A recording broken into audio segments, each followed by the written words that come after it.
सुनना इन महापुरुष के वचन। बाबा हमें क्लेश बना रहता है, एक जलन बनी रहती है, एक अशांति, नाप के देखो हृदय में। तो उन्होंने कहा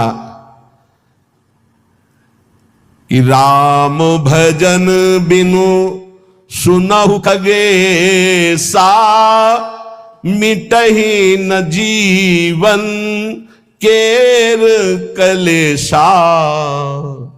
जैसे पहला ग्रास पाते हैं तो भूख उतनी एक ग्रास की जैसी मिटती है, पर अनुभव में नहीं आती। फिर हम ग्रास पे ग्रास पाते चले जाते हैं, और जब अंतिम ग्रास की स्थिति होती है तब जाके तृप्ति का अनुभव होता है। ऐसे ही उपासक जब पहला भजन शुरू हुआ तो जलन बढ़ती है।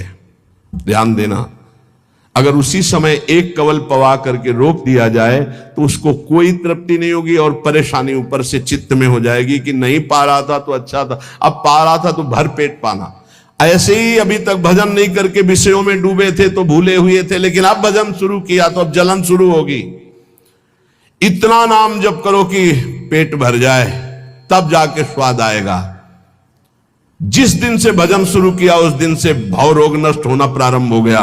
व्यर्थ नहीं जाएगा, पर उस नाम का, अंतिम नाम का, जिस समय भगवत साक्षात्कार होगा उसका इंतजार करते हुए नाम जपते रहो, हर कवल खाते रहो। पेट भर रहा है, फिर जब यहां आओगे तब पता खीर कैसी है, पुआ कैसा है, पकौड़ी कैसी है, कचौड़ी उसका स्वाद तब आएगा जब आपका पेट भरने लगेगा। जन्म जन्म के भूखे हो, इसलिए नाम में स्वाद नहीं आ रहा, बिना स्वाद के पाते रहो, यही तुम्हारी अशांति को नष्ट कर देगा।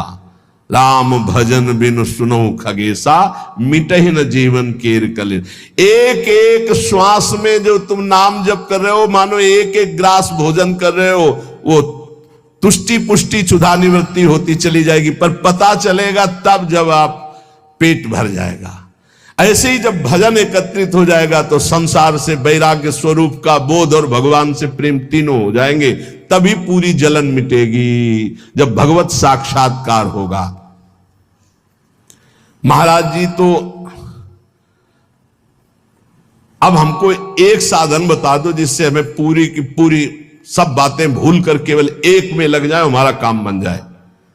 तो कह रहे सुबह से लेकर नींद तक और नींद से लेकर सुबह तक, चेतना से लेकर मृत्यु तक तुम्हारा नाम न छूटे। जितना तुम कार्य करते हो, सब कार्य करते हुए यदि केवल नाम पकड़ लिया तो ये नाम तुम्हें महाभागवत और सिद्ध पुरुष बना देगा। नाम कैसे पकड़ा जाता है? जैसे प्यासे आदमी को खूब अच्छे अच्छे पकवान सामने रख दो, उसे अच्छा नहीं लगेगा, केवल पानी चाहिए, पानी। जैसे भूखे आदमी के पास हीरा जवाहरात दुनिया के सब रख दो, नहीं, भोजन चाहिए, भोजन। ऐसे तुम्हारा नाम में प्रेम हो, उठते बैठते चलते फिरते खाते पीते सब समय नाम नाम नाम, तब तुम्हारे अंदर दिव्यता जागृत हो जाएगी। बाबा, नाम से प्रेम नहीं होता, नाम जपने में मन नहीं लगता, तो तुम जब अपने मन की बुराइयों को पकड़ पाओगे और उनको दूर करोगे तब तुम्हारी नाम में प्रीति होगी। इसीलिए तो कहते हैं कि खूब सत्संग सुनो। जब तक सत्संग नहीं सुनोगे तो तुम्हें पता ही नहीं चलेगा कि तुम्हारी गलतियां क्या क्या हैं, बुराइयां क्या क्या हैं। सत्संग सुनोगे तो सत्संग से दो बात होती है, अपनी बुराइयों का पता चलता है और उनके त्यागने की बलवृत्ति मिलती है सत्संग से।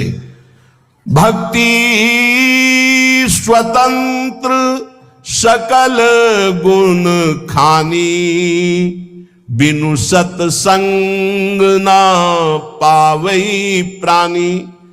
भक्ति, निरंतर भजन, इस समस्त गुणों को प्रकाशित कर देता है, पर बिना सत्संग के शुद्ध भक्ति का जागरण नहीं होता। इसलिए सत्संग से हमारे अंदर जो बुराइयां हैं वो समझ में आती हैं, बुराइयों को दूर करने की सामर्थ्य भी सत्संग से आती है। फिर सत्संग से ऐसा मन सावधान हो जाता है कि बुराई करने की तो बात जाने दो, बुराई की समीपता बर्दाश्त नहीं होती है, बुराई का चिंतन बर्दाश्त नहीं होता है। हृदय दर्पण की तरह साफ हो जाता है, जरा सी भी बुराई बहुत बड़ा पहाड़ जैसा दिखने लगती है। ऐसे उपासक के हृदय में नाम के प्रति प्रियता हो जाती है और वो खूब निरंतर नाम जपने लगता है। महाराज जी, लोग कहते हैं कि भगवान के दर्शन से क्या मिल जाएगा, क्या लाभ हो जाएगा। भगवान के दर्शन हो गए तो फिर बाकी क्या रह जाएगा। उत्तर, भगवान के दर्शन से बढ़कर कोई लाभ। अरे अभी तो भक्ति करो, मन को शुद्ध करो, खूब नाम जप करो, फिर आगे तुम देखोगे भगवत साक्षात्कार से बढ़कर कोई लाभ होता है। अरे जिसके जानने के बाद कुछ जानना बाकी नहीं रहता, जिसे पाने के बाद कुछ पाना बाकी नहीं रहता, वो भगवान है। उनका साक्षात्कार होने के बाद जो दिव्यता, जो दिव्य आनंद रहता है, उसे कुछ बाकी रहता है। तो हमें क्या करना चाहिए फिर। हम कह तो रहे तुम्हें निरंतर नाम जप करना चाहिए, निरंतर नाम जप करना चाहिए। तो माला से जपे या अंगुलियों से जपे। भाई, नए साधक को गिनती से नाम जप करने में ज्यादा रुचि होती है, इसलिए गिनती पर दृष्टि नए साधक को संख्या पर रखनी चाहिए। ये बहुत अच्छी बात कह रहे हैं। नए साधक को संख्या पर दृष्टि रखनी चाहिए। आज 11 माला किया, फिर और बढ़ाया, फिर और बढ़ाया, फिर और आगे चल करके फिर ऐसा मन हो जाता है कि फिर वो निरंतर जब पकड़ता है तो माला भी अच्छा नहीं लगता। कौन गिनती करे, कौन सुमेरु आई तो पलटे, उधर ध्यान दे या अंदर ध्यान दे, फिर वो स्थिति आती है। बाबा, नाम जपने में जैसे मन भागता है तो क्या करना चाहिए। तो नाम को बार बार लिखे या नामी की मूर्ति सामने बना रख ले, छवि सामने रख ले, उस छवि को बार बार देखता रहे। मनो राधा वल्लभ लाल जी की छवि रख ली, बार बार देख रहे, नाम जप कर रहे, फिर अंदर राधा वल्लभ की छवि देख रहे, फिर नाम जप कर रहे, फिर बाहर देख रहे। मन भागे तो छवि में लगाओ, नाम में लगाओ। बाबा अच्छा बताइए, नाम में प्रीति कैसे हो।